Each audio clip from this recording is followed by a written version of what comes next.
Alors d'abord, ce que je voudrais dire, c'est que l'Europe a deux caractéristiques. C'est la sécularisation d'abord, et puis, et c'est nouveau, une situation de pluralisme religieux inédit. Et c'est comme ça que j'explique qu'il y ait tellement de controverses et de débats sur les questions religieuses aujourd'hui en Europe. On est passé du paradigme de la sécularisation où les sociologues imaginaient que avec la chute des croyances, des pratiques, la religion allait peu à peu disparaître d'Europe et donc était un non-enjeu.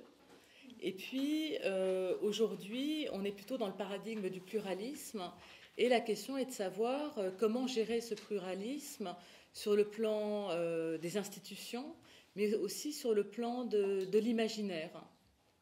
Et l'affaire par exemple des minarets en Suisse a montré que dans toute une couche de la population européenne, l'imaginaire européen est encore très marqué par le christianisme.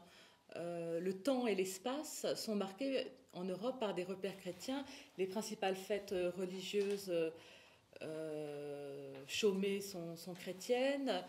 On voit les cathédrales dans les grandes villes, le clocher au milieu du village. Je pense à l'affiche des présidentielles où Mitterrand, la force tranquille, apparaissait sur fond d'un village avec son clocher. Donc il y a tout cet imaginaire. Et l'enjeu aujourd'hui, c'est d'ouvrir une place à la pluralité religieuse et pluraliser cet imaginaire. Alors je vais donner quelques chiffres rapidement sur les différentes répartitions religieuses en Europe. Alors, il y a en gros 50% de catholiques, 20% de protestants, 20% d'athées et de sans religion, 6% d'orthodoxes, 4% de musulmans, et puis les juifs représentant moins d'1% de la population. Mais évidemment, dans un pays comme la France, cette pluralité est plus perceptible que dans d'autres pays, puisque la France a la première communauté musulmane d'Europe, la première communauté juive d'Europe, et sans doute aussi peut-être le plus grand nombre de sympathisants au bouddhisme. Donc la France qui se pensait comme catholique ou laïque ou laïco-catholique doit faire place maintenant à une pluralité religieuse qui est amenée à s'inscrire notamment dans l'urbanisme. On n'est pas non plus un des pays où il y a le plus de gens qui se considèrent comme athées. Oui, la France est le pays où il y a le plus grand nombre d'athées en Europe. Ouais. Alors, ce qui est tout à fait intéressant dans votre livre, c'est que vous analysez les rapports, enfin, vous indiquez la variété des rapports entre l'État et les religions dans les différents pays. Et puis, donc peut-être vous pouvez nous en dire un mot. Et puis aussi, vous analysez de façon, la façon dont les pays protestants évoluent et la façon dont les pays catholiques évoluent, parce qu'il y a visiblement des différences. Alors en gros, il y a trois systèmes de gestion des cultes en Europe. Il y a le modèle de l'Église d'État, qui domine dans les pays scandinaves luthériens.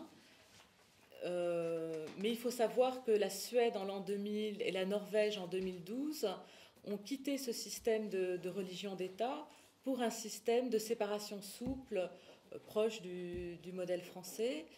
Les pays orthodoxes sont très marqués par un système de religion d'État, et ça c'est lié à l'héritage byzantin de l'idéal de la symphonie des pouvoirs, qui est celle d'une collaboration étroite entre le pouvoir religieux et le pouvoir politique. La plupart des pays catholiques ont évolué d'une situation de monopole de l'Église catholique à une ouverture au pluralisme. Et aujourd'hui, il n'y a plus qu'un seul pays catholique où il y a une religion d'État, c'est Malte. C'est le seul. Et ça a un impact. Par exemple, Malte est le dernier pays européen à avoir reconnu une loi sur le divorce. ils ont attendu 2011, alors qu'en France, le divorce est acté par la Révolution française 1792. Donc on est quand même dans des temporalités très différentes en Europe. Il y a des grandes différences. Alors le deuxième système de gestion des cultes, elle est propre, c'est le système des cultes reconnus, c'est-à-dire qu'il y a plusieurs religions qui ont une relation privilégiée avec l'État. C'est le cas des pays biconfessionnels, catholico-protestants. C'est le cas donc de l'Allemagne, de la Suisse, c'est le cas de l'Autriche, mais aussi de l'Italie et de l'Espagne. Et puis enfin, il y a le modèle de séparation qui est propre à la France, mais qu'on retrouve aussi, du moins sur le plan formel et juridique, au Portugal et en Irlande.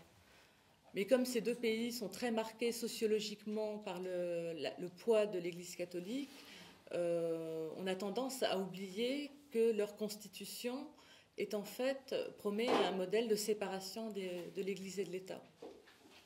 Donc voilà un peu le panorama européen. Donc finalement, des relations Église-État. Voilà, un pluralisme réel des différentes religions avec des mixtes variables suivant les États. Et puis 3 modèles, donc Église d'État, culte reconnu et séparation, qui se répartissent la carte des États européens. Et dans votre livre, vous indiquez que la part des gens sans religion, qui se dit athées, sans religion, c'est pas forcément athée. Hein. Oui, alors, voilà, corrigez-moi. Voilà, non, je permets de le souligner. Hein. Sans religion, c'est des gens qui sont détachés, qui ne professent pas une appartenance religieuse particulière, mais ça peut être des gens qui empruntent des éléments religieux, qui bricolent, mais ils ne se reconnaissent pas dans une seule religion bien définie. Voilà, d'accord. Et alors, c'est en ce sens qu'il y aurait dans les pays catholiques, anciennement catholiques, une part de gens qui se considèrent comme athées plus forte, alors que dans les pays, si bien compris, plutôt protestants, la part de ces gens qui ne se considèrent plus croyants mais ne sont pas athées, cette proportion serait plus importante. Est-ce que j'ai bien lu votre ouvrage là-dessus ? Alors, en fait, il faut regarder l'histoire de chaque pays. Il y a vraiment des différences de pays à pays. La spécificité des pays catholiques, c'est que le poids de l'Église catholique a entraîné des politiques anticléricales. Et donc, quelqu'un comme Jean Bobéro, pour les pays catholiques, parle de laïcisation plutôt que de sécularisation, en montrant que la sécularisation s'est imposée par le haut, par une politique étatique volontaire et parfois extrêmement conflictuelle. Et donc c'est tout particulièrement le cas français. Mais c'est aussi le cas de la Deuxième République espagnole, certains moments de l'histoire politique du Portugal ou de l'Italie aussi. Alors c'est vrai que c'est des moments historiques importants parce que quand on feuillette les ouvrages, on s'aperçoit que finalement, pour prendre le cas de la France, un élément fondateur de notre identité, en fait, à travers ce sont les guerres de religion. Et finalement, ce déferlement de violence entre catholiques et protestants qui ne va cesser que grâce à l'intervention de l'État. Et l'État, finalement, en France, s'impose et impose la paix contre les religions. Et de là, un peu notre habitude française que l'État tienne en tutelle, et ce rapport très compliqué qu'on retrouve avec la Révolution de 89, où l'État impose finalement sa loi aux religions. Et je pense que c'est un élément historique que là aussi il faut bien avoir en tête, et donc faire la pédagogie de cette histoire pour que les gens d'aujourd'hui comprennent les raisons qui expliquent la laïcité et sa forme en France. Sans revenir sur les populations qui viennent de l'immigration, si elles n'ont pas présente à l'esprit qu'il y a eu dans notre pays des conflits très, très, très, très forts entre les rouges et les catholiques. Je prends l'exemple de la ville de Gennevilliers, où il y a eu pendant des années un islam des caves. Et il y avait on les a rencontrés il y a 2 ans dans le cadre de cette petite association qui s'appelle La Fontaine aux Religions, puisque à Gennevilliers, il y avait une nouvelle mosquée qui avait été construite par les musulmans de la ville, puisque les musulmans étaient devenus quasiment majoritaires en termes de population. C'est une ville ouvrière de la couronne. Et des élus avaient accepté de venir discuter, qui étaient de gauche et même un élu notamment communiste, et qui expliquait que pendant 100 ans, la municipalité communiste s'était battue contre les curés, et finalement, il y avait une sorte d'équilibre qui s'était mis en place, où chacun avait compris les règles de la laïcité. Et que l'arrivée d'une population musulmane perturbait complètement cet équilibre, puisque les forces de gauche, appelons-les comme ça, se disaient « c'est reparti ».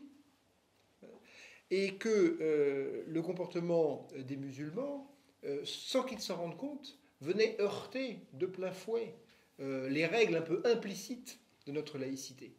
Et là aussi, il y a de la pédagogie à avoir vis-à-vis de nos co-religionnaires musulmans pour leur expliquer d'où elle vient, qu'elle n'est pas tombée du ciel, qu'elle est le fruit justement de toutes ces difficultés.